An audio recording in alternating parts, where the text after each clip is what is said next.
The puppy in the basement. ये कहानी एक एमा नाम की छोटी सी लड़की की है। एमा हाल ही में अपनी माँ के साथ अपने नए घर में शिफ्ट हुई। जैसे ही वो अपने नए घर में शिफ्ट हुई, उसने कुछ अजीबोगरीब नोटिस किया। उसने ये नोटिस किया कि बेसमेंट से कुछ अजीब आवाज़ें आ रही है। ये आवाज़ें कुछ ऐसी थी कि जैसे कि कोई पपी रो रहा हो।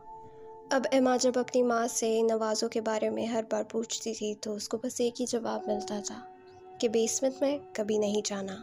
जैसे ही दिन गुजरते गए, एमा वक्त के साथ साथ बेचैन होती गई और आखिरकार एक रात एमा ने बेसमेंट में जाके पप्पी को देखने का फ़ैसला लिया।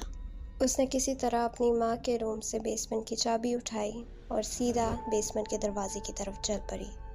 जैसे ही वो चाबी इस्तेमाल करने लगी, उसने नोटिस किया कि बेसमेंट का दरवाज़ा जो हमेशा लॉक रहता है, आज खुला हुआ था। एमा आगे बढ़ी और उसने दरवाजे के हैंडल को घुमाया, जिसकी वजह से दरवाज़ा खुल गया और वो अंदर चली गई। जैसे ही वो दूसरी सीढ़ी पर जाने लगी, एमा की माँ वहाँ पहुँच गई और उसे बेसमेंट से बाहर ले गई। एमा की माँ ने उसके हाथ से चाबी खींची और बेसमेंट के दरवाजे को फिर से ताला लगा दिया। फिर एमा की माँ एमा की तरफ घूमी और उसे डांटने लग गई।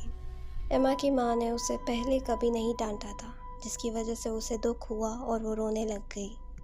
एमा की माँ ने उसे तसल्ली दी और कहा कि वो दोबारा बेसमेंट में कभी ना जाए।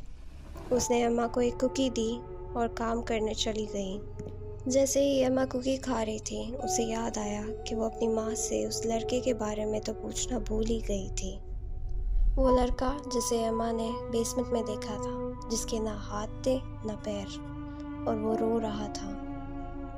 इस दिन के बाद एमा ने ना कभी बेसमेंट में जाने का सोचा या उसके दरवाजे की तरफ देखा, और वो बेसमेंट से आने वाली आवाज़ें हर रात ऐसे ही गूंजती रही। अगर स्टोरी पसंद आई हो तो लाइक करें, शेयर करें, कमेंट करें एंड सब्सक्राइब करें।